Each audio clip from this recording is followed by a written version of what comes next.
Сәлем достар, арнама қош келдіңіздер.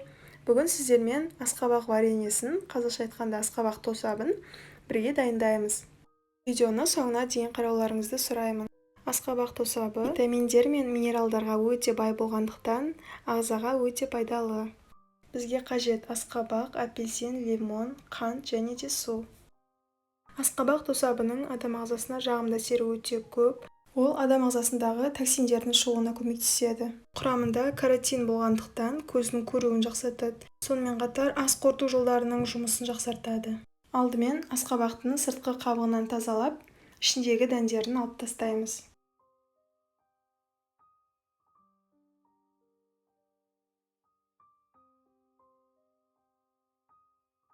Енді апельсин мен лимонның сыртқы қабығынан тазалап аламыз.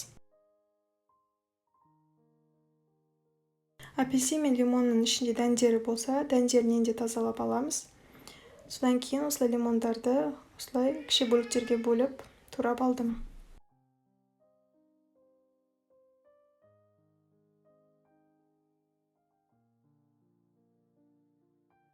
Ал апельсиннің сыртқы қабығын үккіш арқылы үгіндісін бөліп аламыз.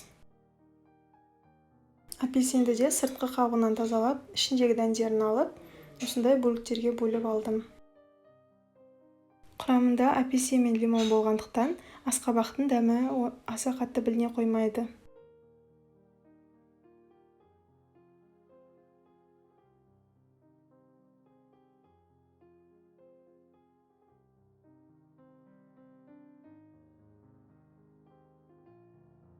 Мінекей барлығын тазалап алдық. Енді табағымызға суымызды құйып, үстіне қантымызды салып, оның үстіне апельсин мен лимонды салып, орташа отта қайнатамыз. Бұл әдісті сироп деп айтуға болады. Осылай жасасаңыздар, қант, апельсин, лимон үшеуі бірігіп, жақсы дәм береді. Енді сироп дайын болғанша асқабақты осындай 4 бұрышты бөліктерге бөліп аламыз. 20 минут қайнады. Енді туралған асқабақтарымызды үстіне саламыз.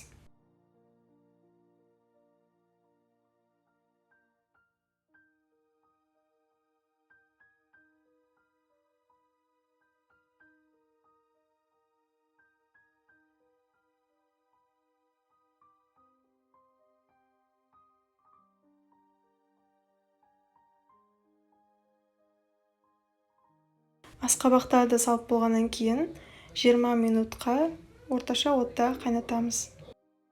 Одан кейін оттан алып, толық суығанша қойып қоямыз. Толық суытқаннан кейін қайтадан жарты сағатқа орташа отта қайнатып аламыз. Осылайша дайындалған тосапты күн сайын тұтынуымыз қажет. Мінекей асқабақ тосабы дайын болды. Осы рецептпен жасап көруге кеңес беремін, өте дәмді шығады. Менің каналыма тіркелмеген жаңа оқырман болсаңыз, тіркеліп кетіңіз. Лайк басып, пікірлеріңізді қалдыруды сұраймын. Видеоны соңына дейін қарағандарыңыз үшін рахмет. Сіздермен болған Айдана.